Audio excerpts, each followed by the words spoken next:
Histoire partagée, le podcast qui attise ta curiosité. Bonjour et bienvenue dans ce 3e épisode de cette série de 4 épisodes concernant l'histoire de la Coupe du Monde. Aujourd'hui, dans ce 3e épisode, nous allons revenir sur la naissance de la première Coupe du Monde féminine de football en 1991. C'est une sorte de sortie du purgatoire du foot féminin qui a été un outil d'émancipation en Grande-Bretagne de 1880 à 1920. La première Coupe du Monde féminine est organisée par la FIFA en République populaire de Chine 2 ans après les événements de Tiananmen en 1989. Le nom officiel de la compétition est The First FIFA World Championship for Women's Football for the Eminence Cup. Preuve que la FIFA n'accorde une pleine reconnaissance au football féminin, le terme World Cup n'est pas utilisé dans la titulature de la compétition, et c'est le groupe Mars qui sponsorise une grande partie de la compétition. Preuve d'un certain machisme, les autorités de la FIFA suggèrent d'utiliser des ballons taille 4 et de réaliser des matchs en 2 fois 40 minutes, car ils ont peur que les femmes ne tiennent pas le rythme d'un match à format classique. Pourtant, la compétition se déroule normalement du 16 au 30 novembre 1991 dans 5 villes différentes, Guangzhou, Foshan, Yangmen, Pyeongju et Zhongshan. 12 nations participent, mais pas l'équipe de France féminine à l'époque. Plus de 510 000 spectateurs assistent à l'ensemble de la compétition, soit 19 615 spectateurs en moyenne par match, et 99 buts sont marqués, soit 3,8 buts par rencontre. A noter que seule la Brésilienne Claudia de Vasconcelos arbitre un match, celui de la 3e place entre la Suède et l'Allemagne.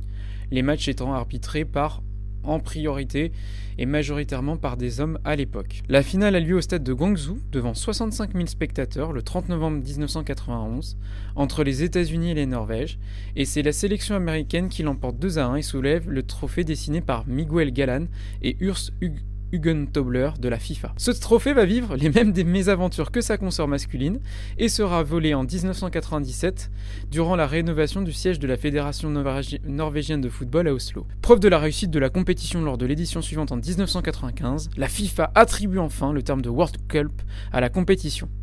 En 2023, le mondial féminin sera co-organisé par l'Australie et la Nouvelle-Zélande et accueillera 32 nations parties. Et le football féminin a bien sûr le vent en poupe puisque beaucoup de clubs maintenant en France se dotent d'une équipe féminine à différents âges, un petit peu comme les hommes.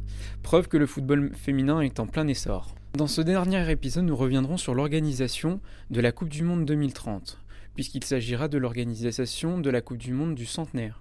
Un événement qui sera sans doute inoubliable pour les participants ainsi que pour les téléspectateurs ou bien même les spectateurs de cette compétition. Plusieurs pays, voire même plusieurs fédérations sont sur les rangs pour organiser cette Coupe du Monde. Pourtant, à l'heure où les coûts de la compétition deviennent de plus en plus incontrôlables et à l'heure aussi du réchauffement climatique, cette Coupe du Monde va devoir faire avec des impératifs de plus en plus importants en termes de sobriété énergétique ou bien même de développement durable. Histoire partagée, le podcast qui attise ta curiosité.